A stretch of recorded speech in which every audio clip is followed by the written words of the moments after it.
Hi friends, இன்னைக்கு ரொம்பவே சூப்பரான ஒரு ஸ்நாக்ஸ் ரெசிபி தான் பார்க்க போகிறோம். என்ன அப்படின்னு பார்த்தீங்கன்னா, தேங்காய் பால் கொழுக்கட்டை. இதை ஸ்நாக்ஸாக செய்யும்போது இது வந்து நம்ம டின்னராக கூட யூஸ் பண்ணிக்கலாம். ஏன்னா இது ஒரு ஹெவியான ஸ்நாக்ஸாக இருக்கும். இதை சாப்பிடும்போது நமக்கு பெருசாக பசியும் எடுக்காது. ஸோ இந்த டேஸ்டியான, வாசனையான, ஹெல்த்தியான, க்ரீமியான தேங்காய் பால் கொழுக்கட்டை பண்ணுறதுக்கு என்னென்னலாம் தேவை, இதை எப்படி பண்ணுறதுன்னு தெரிஞ்சுக்கலாம் வாங்க. தேவையான பொருட்கள் என்ன எடுத்து வச்சுருக்கேன்னு பார்த்தீங்கன்னா, 1 கப் அளவுக்கு அரிசி மாவு. இது கடையில் வாங்கினது தான். அதை வந்து நார்மலாக எடுத்து வச்சுருக்கேன். 1/2 கப் அளவுக்கு வெல்லத்தை வந்து நல்லா பொடிச்சு வச்சுருக்கேன். 1 மூடி தேங்காய் தான் நான் அதுக்கு யூஸ் பண்ண போகிறேன். வெல்லம் வந்து உங்களுக்கு இனிப்பு இன்னும் தேவை அப்படின்னா, நீங்கள் ஒரு 3/4 கப்லேருந்து 1 கப் வரைக்கும் போட்டுக்கலாம். 1 கப்புங்கிறது உங்களுக்கு நல்லாவே நல்ல ஸ்வீட்டாக இருக்கும். நான் கரெக்டாக நார்மலாக கொஞ்சம் ஸ்வீட் வந்து ஓரளவுக்கு இருந்தால் போகிறோம் அப்படின்னா, இந்த அளவுக்கு 1/2 கப் அளவுக்கு வெல்லம் வந்து ரொம்பவே சூட்டபுளாக இருக்கும். ஃபஸ்ட்டு என்ன பண்ணிடலாம்னா, இந்த மாவு கூட அரிசி மாவு கூட ஒரு 2, 3 சிட்டிகை அளவுக்கு உப்பு சேர்த்துக்கலாம். எப்போதுமே ஸ்வீட் பண்ணும்பொழுது இந்த மாதிரி கொஞ்சமாக உப்பு சேர்க்கும்போது அந்த ஸ்வீட்டுடைய அந்த சுவை வந்து நல்லா எடுத்து கூட்டி கொடுக்கும் அது. அதனால் வந்து கொஞ்சம் உப்பு சேர்த்து மாவு ரெடி பண்ணிக்குவோம். ஸோ இப்போ மாவு வந்து நம்ம எப்படி பிசைய போகிறோம் அப்படின்னா, அதுக்கு வந்து நான் கொஞ்சம் தேங்காய் பாலும் வந்து யூஸ் பண்ண போகிறேன். தேங்காய் பால்லாம் திக்கான தேங்காய் பால் கிடையாது. இப்போ இந்த 1 மூடி தேங்காவை வந்து கொஞ்சமாக நான் முதல்ல லைட்டாக ஒரு 4-5 டீஸ்பூன் அளவுக்கு மட்டும் தேங்காய் துருவலாக்கி அதில் வந்து பால் எடுக்க போகிறேன். அது எப்படி உங்களுக்கு பத்தும் அப்படின்னு நீங்கள் கேட்கலாம். அந்த வாசனை வந்து நமக்கு வேணும். அதே சமயத்தில் திக்கான தேங்காய் பாலாக இருந்ததுன்னா அது வந்து சூடுபடுத்தும் பொழுது திரிய ஆரம்பிக்கும். அதனால தான் ரொம்ப வந்து வாசனைக்காக லைட்டாக கொஞ்சோண்டு ஒரு 4-5 டீஸ்பூன் அளவுக்கு தேங்காய் துருவல் இருந்தால் போகிறோம். நான் எடுத்துட்டு பால் அந்த தேங்காய் பாலில் ரொம்ப தண்ணியாக நீர்க்க எடுத்துட்டு என்ன செய்ய போகிறேங்கிறத உங்களுக்கு சொல்கிறேன். 4-5 டீஸ்பூன் அளவுக்கு தான் தேங்காய் துருவல். அது கூட கிட்டத்தட்ட வந்து ஒரு 1/4 பங்கு அளவுக்கு தண்ணி சேர்த்து இந்த தேங்காய் பாலை அரைச்சிருக்கேன். பார்த்தீங்கன்னாலே தெரியும் உங்களுக்கு எவ்வளவு நீர்க்க இருக்குது அப்படின்னு சொல்லிட்டு.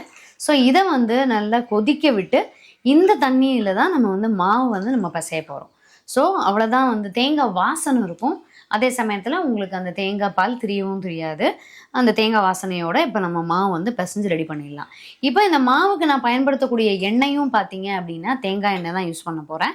எப்போதுமே நம்ம என்ன செய்வோம் அப்படின்னா, கொஞ்சம் அந்த மாவு வந்து பிசைஞ்சிட்டு அது கொஞ்சம் காயாமல் இருக்கிறதுக்கு எண்ணெய் லைட்டாக போடுவோம். அதுக்கும் நான் தேங்காய் எண்ணெய் தான் யூஸ் பண்ண போகிறேன். இது கொதிச்சதுக்கப்புறம் இந்த மாவில் சேர்க்கும்போது பார்க்கலாம். ஸோ அந்த தேங்காய் பால் கொதிக்க ஆரம்பிச்சிருச்சு. ஆஃப் பண்ணிவிட்டு இந்த அரிசி மாவில் அதை சேர்த்துடலாம். சேர்த்து இது வந்து கொதிக்க கொதிக்க இருக்கும். அதனால் வந்து ஒரு ஸ்பூனால் கிளறி விட்டுக்கலாம். கிளறி விட்டுட்டு அப்படியே கொஞ்சம் கை பொறுக்கிற சூடு வரைக்கும் அப்படியே மூடி வச்சுருவோம். ஸோ நல்லா மிக்ஸ் பண்ணி விட்டுறலாம். கரெக்டாக இருக்கும் இந்த அளவுக்கு, 1லேருந்து 1.25 அவ்வளோதான்.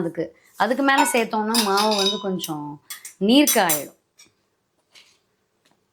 ஸோ இப்போ நல்லா கிளறிட்டு இது வந்து கை பொறுக்கிற சூடு வரைக்கும் மூடி வச்சுருவோம். மூடாமல் இருந்தோம் அப்படின்னா மாவு காஞ்சிரும். இப்போ மாவை இடையில கிளறி விட்டுருக்கேன். ஒரு கை பொறுக்கிற சூடு அளவுக்கு வந்தாச்சு. கொஞ்சம் ஆறி இருக்குது. இந்த ஸ்டேஜில் நீங்கள் எப்படி நம்ம வந்து இப்படி பிசையணும். அதனால தான் கை பொறுக்கிற சூடு வரணும்னு சொல்கிறேன். இல்லாட்டி நம்மளால் ஒன்றுமே பண்ண முடியாது, பயங்கர சூடாக இருக்கும். இதில் வந்து கொஞ்சம் தேங்காய் எண்ணெய் நான் வந்து ஒரு டீஸ்பூன் அளவுக்கு தேங்காய் எண்ணெய் விட்டுருக்கேன். இனி நீங்கள் மாவு எப்போ உருட்டும் போதும் இந்த ரெசிபியை பொறுத்த வரைக்கும் நம்ம தேங்காய் பால் கொழுக்கட்டைங்கிறதுனால எப்போ எண்ணெய் தேவைப்பட்டாலும் தேங்காய் எண்ணெய் யூஸ் பண்ணால் தான் அந்த வாசனை நல்லாயிருக்கும்.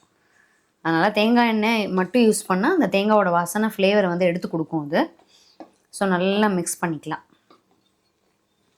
பண்ணிவிட்டு இப்போ நான் என்ன பண்ணணும் அப்படின்னா, இந்த மாதிரி எடுத்து ஒரு சின்ன உருண்டையாக எடுத்துக்கோங்க.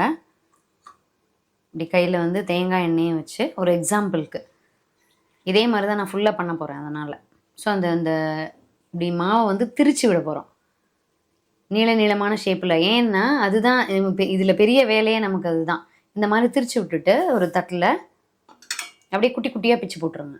அதுதான் ஈஸி. உருட்டிகிட்டு இருந்தோம் அப்படின்னா ரொம்ப நேரம் ஆகிடும். ஸோ இந்த மாதிரி அப்படியே வந்து எல்லா மாவையுமே இதே மாதிரியே குட்டி குட்டியாக பண்ணி விட்டுறலாம்.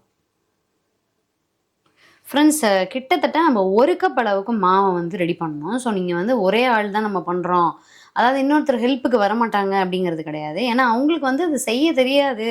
அப்படிங்கும்போது நம்ம விட்டுடலாம். நம்மளே வந்து எப்படி மேனேஜ் பண்ணுறது, இதை எப்படி வந்து ஒரு டிப்பை யூஸ் பண்ணி நம்ம வந்து நிறையா டக்குன்னு ஈஸியாக பண்ணலான்னு தான் நம்ம யோசிக்கணும்.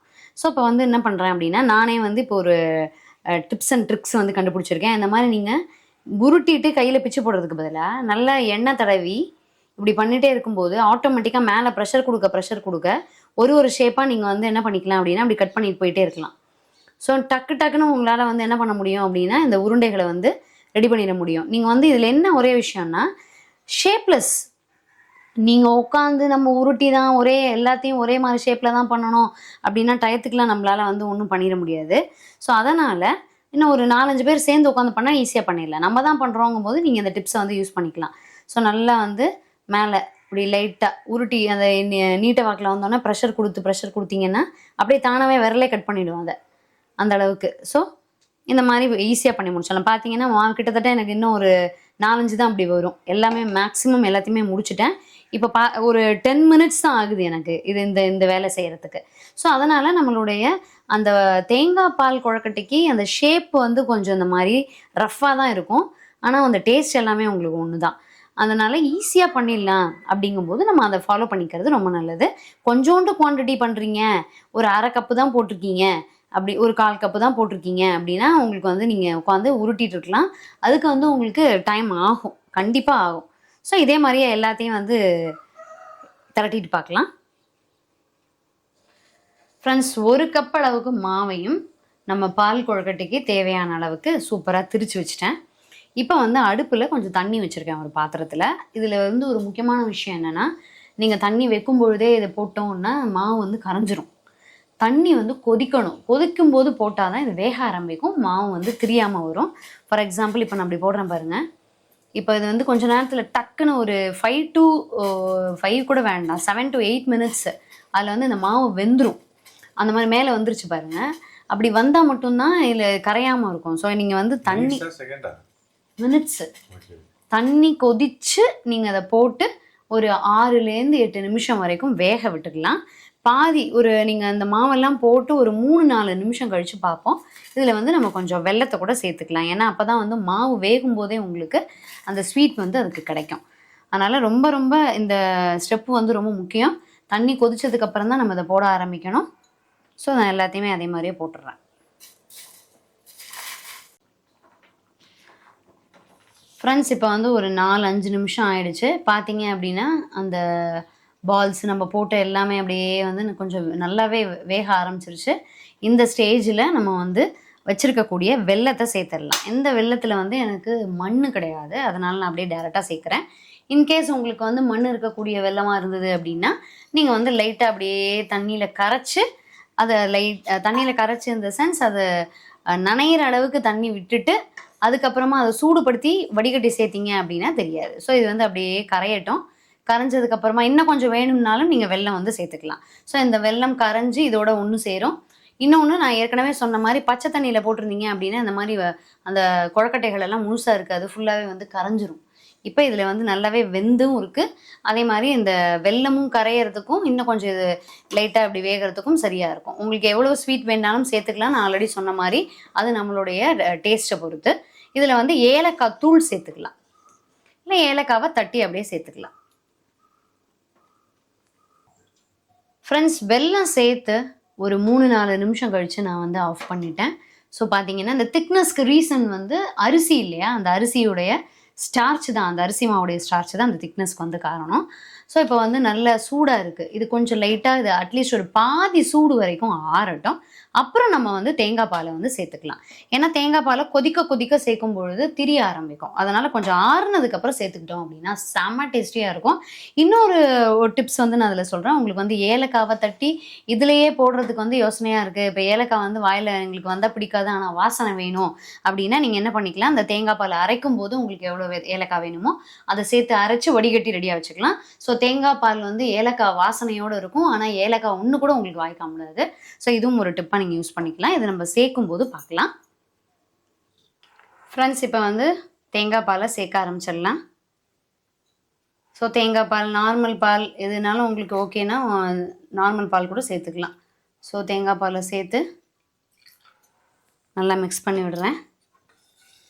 சாப்பிட்றதுக்கும் உங்களுக்கு வந்து ஒரு நெகிழ்வு கொடுக்கும். ரொம்ப திக்காக இல்லாமல் அந்த பால் சேர்க்கும் போது உங்களுக்கு வந்து நல்லா எடுத்து சாப்பிட்றதுக்கும் சூப்பராக இருக்கும். இன்னொன்று, இந்த டைம் ஆக ஆக இது ஒரு திக்னஸ் கொடுக்க தான் செய்யும். இன்னொரு முக்கியமான பாயிண்ட் என்ன அப்படின்னு பார்த்தீங்கன்னா, தேங்காய் பால் நம்ம சேர்த்துருக்கிறதுனால இதை செஞ்சு ஒரு 2 to 3 hours அதுக்குள்ளே நம்ம சாப்பிட்டு ஃப்ரெஷ்ஷாக முடிச்சிட்டோம் அப்படின்னா ஓகே. ஏன்னா தேங்காய் பால் இருக்கிறதுனால இது வந்து நமக்கு கடைசி ரொம்ப நேரம்லாம் வச்சு சாப்பிட முடியாது. நார்மல் பால் விட்டிங்கன்னா கூட இன்னும் கொஞ்சம் நேரம் கூட இருக்கும். இங்கே பார்த்தீங்கன்னா அப்படியே க்ரீமியாக வாசனையாக டேஸ்ட்டாக சூப்பராக நம்மளுடைய தேங்காய் பால் கொழுக்கட்டை ரெடி ஆயிடுச்சு. நீங்களும் இந்த ரெசிபியை ட்ரை பண்ணி பாருங்க. ட்ரை பண்ணி பார்த்துட்டு எப்படி இருந்ததுன்னு சொல்லுங்க. இன்னும் ஒரு நல்ல அருமையான வீடியோவில் சந்திக்கலாம். தேங்க்யூ.